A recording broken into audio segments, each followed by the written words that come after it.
आहात आपल्या हक्काचं चॅनल, आपली बातमी आपलं चॅनल वन भारत। 15 ऑगस्ट स्वातंत्र्य दिनी डोंबिवलीत भव्य तिरंगा रॅली काढण्यात येणार आहे। पंतप्रधान नरेंद्र मोदी यांच्या संकल्पनेतून आणि खासदार डॉक्टर श्रीकांत शिंदे यांच्या पुढाकारातून डोंबिवली शहरातील विविध सामाजिक, शैक्षणिक आणि सांस्कृतिक संस्थांच्या सहभागाने ही रॅली आयोजित करण्यात आली आहे। स्वातंत्र्यासाठी बलिदान देणाऱ्या स्वातंत्र्य सैनिकांना अभिवादन करण्यासोबतच राष्ट्रध्वजाचा सन्मान, देशभक्तीची भावना आणि राष्ट्रीय एकात्मतेचा संदेश जनसामान्यांपर्यंत पोहोचवणे हा या रॅलीचा मुख्य उद्देश आहे। या तिरंगा रॅलीमध्ये शहरातील विविध क्षेत्रातील मान्यवर, सामाजिक कार्यकर्ते, शालेय व महाविद्यालयीन विद्यार्थी तसेच हजारो नागरिक सहभागी होणार असल्याची माहिती आयोजकांकडून देण्यात आली आहे। डोंबिवली पूर्वेतील टिळक चौक, सर्वेश हॉल, ब्राह्मण सभा, फडके रोड, पुढे डॉक्टर बाबासाहेब आंबेडकर पुतळा, छत्रपती शिवाजी महाराज पुतळा, पुढे दत्तनगर चौक येथे रॅली असा मार्ग असणार आहे। या रॅलीत सहभाग घ्यावा असे आवाहन फ्रेंड्स लायब्ररीचे पुंडलिक यांनी पत्रकार परिषदेत केले। या पत्रकार परिषदेत शिवसेना आमदार राजेश मोरे, उपजिल्हा प्रमुख राजेश कदम, विंदा भुसकुटे, माजी मुख्याध्यापिका दीपाली काळे, पदश्री गजानन माने, सागर जयधे, विवेक खामकर यांसह अनेक पदाधिकारी उपस्थित होते। लाडके पंतप्रधान नरेंद्र मोदी साहेबांच्या संकल्पनेतून हर घर तिरंगा या उद्देशाने या कल्याण लोकसभेचे खासदार श्रीकांतजी शिंदे साहेब, श्रीकांत फाउंडेशन आणि डोंबिवलीतील तमाम सर्व सामाजिक संस्था असतील, सामाजिक मंडळ असतील, मग त्याच्यात साहित्यिक असतील, कलाकार असतील, नाट्यप्रेमी असतील, सर्वच सामाजिक संस्था आणि या डोंबिवलीमध्ये मोठ्या प्रमाणात पहिल्यांदाच तिरंगा रॅलीचं आयोजन करण्यात आलेले आहे। आमचे पै लायब्ररीचे सन्माननीय संस्थापक पै सर यांच्या माध्यमातून आणि सर्व संस्थेच्या माध्यमातून या 45-50 ज्या डोंबिवलीमध्ये संस्था आहेत त्या संस्थेच्या माध्यमातून आणि श्रीकांत शिंदे फाउंडेशनच्या माध्यमातून मोठ्या प्रमाणात हा तिरंगा रॅलीचं आयोजन करण्यात आलेलं आहे।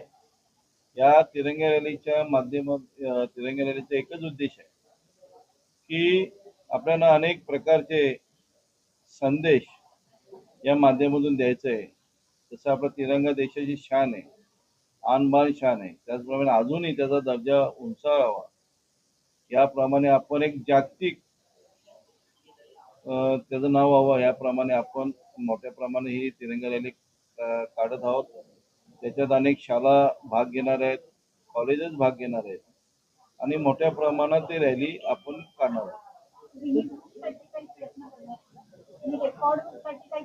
आपण जागतिक रेकॉर्ड साठी आपण सर्वजण डोंबिवलीकर मिळून प्रयत्न करणार आहोत आणि त्याच्यासाठी आमच्या संपूर्ण बैठका चालू आहेत। परवा दिवशी एक बैठक झाली, काल एक बैठक झाली, कारण आपल्याकडे दिवस कमी असल्यामुळे आपण आज तातडीची जी पत्रकार परिषद घेतली की लोकांपर्यंत संदेश गेला पाहिजे की बाबा डोंबिवलीमध्ये आपण एक तिरंगा रॅली मोठ्या प्रमाणात काढतोय आणि त्यामुळे आज आपण पै सरांच्या अध्यक्षतेखाली आपण घेतलेली आहे।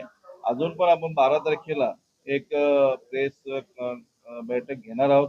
तिथे तुम्हाला सर्व त्याची माहिती, सविस्तर माहिती दिली जाईल, किती संस्था आहेत, कुठल्या कुठल्या शालेने भाग घेतलेला आहे, कशा प्रकारे नियोजन केलेलं आहे, असं संपूर्ण तुम्हाला आढावा 12 तारखेला दिला। माझी एक विनंती पत्रकारांना की जास्तीत जास्त प्रसिद्ध द्यावं, कारण आपल्या देशाचं शान आहे, तिरंगा रॅली आहे एक मोठ्या प्रमाणात आहे। याच्यात मगाशी राजेश कदम साहेबांनी सांगितलं की इथे राजकीय काही नाही, एक आपण देशप्रेमी सर्वजण याच्यात समाविष्ट व्हावे अशी मोठ्या प्रमाणात इच्छा आहे आणि सर्वांनी सामील व्हावं असं मी जाहीर आवाहन करतो। याच्यामध्ये अजून कुठले नेते वगैरे येणार आहेत का आणि आपले मित्र पक्ष असतील किंवा विरोधी पक्ष असतील? सर्वच या रॅलीमध्ये सर्वच पक्षाची लोक भाग घेतील।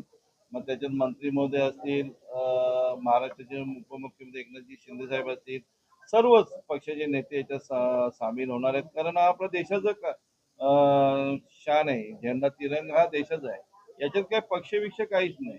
फक्त डोंबिवलीकर आम्ही, जसं ताई मगाशी म्हणाला की कुठे आम्हाला डोंबिवलीचं नाव नसेल, पण डोंबिवलीला नाव करण्याचं काम आम्ही करतोय सर्वजण। जसे आमचं गुढीपाडवाचा सण असेल, जगात गेलेला नाव आणि मग हा तिरंगा रॅलीचंही जगात नाव जावं अशी